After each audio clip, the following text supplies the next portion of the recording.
In a loud, growing city where buildings climbed the sky and traffic argued all day, there lived a woman named Mama Kudi. She owned 3 shops, 2 houses, land nobody had seen, but everybody had heard about. But Mama Kudi had a special talent. She could count everything except blessings. She counted her money every night, counted her rice bags, counted her spoons after visitors left. If you ate in her house, she watched your plate like a security camera. People said, "A smile costs money." If a child greeted her, she nodded only halfway. Full greetings might lead to, "Auntie, please." If her cousin visited, she served water without cup. Drink from the bottle, cups break. She was not wicked, just afraid.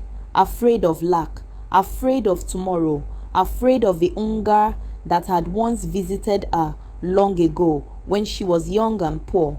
So she locked her heart to protect her future, but she didn't know.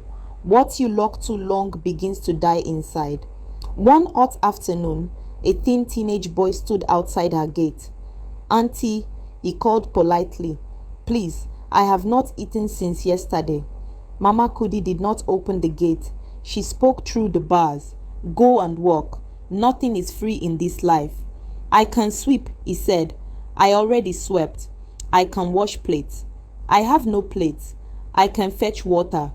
"I have tank." The boy lowered his eyes. "Having leftovers, auntie?" Mama Kudi hesitated, not from kindness, but calculation. If I give him today, he will come tomorrow. She shook her head. The boy nodded slowly. "Thank you," he said anyway. He walked away barefoot. Mama Kudi locked the gate tighter. That night, Mama Kudi heard a noise. Clink, clink, clink, like coins dropping. She smiled. "Ah, my money." She went to check her safe. Inside, her money was there, but each note had a small tear. Each coin had turned dull and black. She frowned. The next day, her rice bags had holes. Her tomatoes rotted. Her generator refused to start. "Enemies," she said. "Witchcraft." But things got worse. Customers came, but didn't buy. Food cooked, but had no taste. Even her new clothes felt heavy like wet cloth. And every night she dreamed the same dream. She stood in a huge market. Everything she touched turned to dust. A voice whispered, "You counted everything except people." 3 days later, a convoy of cars stopped in front of her street. Big black SUVs, security men. The whole neighborhood came out. From one of the cars stepped a well-dressed young man. Clean suit, shining shoes, calm face. He walked straight to Mama Kudi's gate. She didn't recognize him. He smiled gently. "Auntie, good afternoon." She forced a smile. Rich people were different. "Good afternoon, sir." He looked at the gate. "Do you remember a boy who stood here some years ago, asking for food?" Mama Kudi froze. His voice, his eyes. "The boy," she whispered. "Yes," he said. "That was me."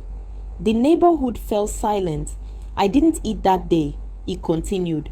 "I fainted on the road. Someone took me to a small clinic. The doctor there paid my school fees, said I was smart." He paused.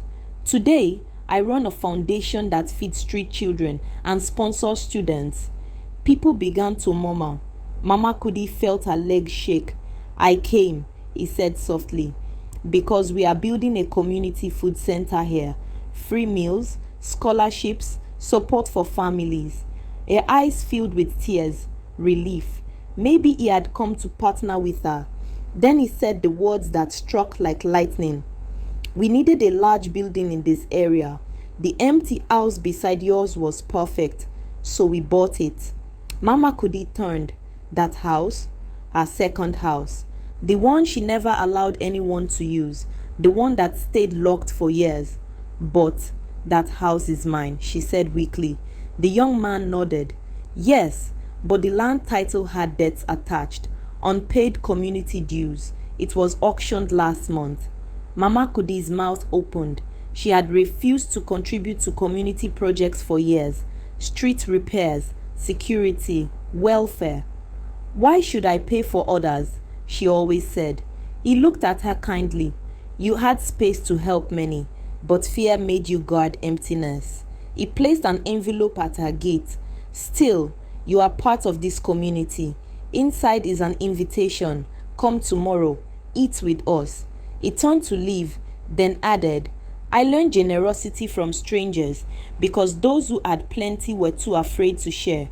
That night, Mama Kudi cried like a child, not because she lost the house, but because she saw clearly she had protected her wealth and lost her chance to be a blessing. The next day, she went to the food center opening. Children laughed, pots were full, people ate freely. She stood in line, nobody chased her away. The young man saw her, smiled, and served her food himself.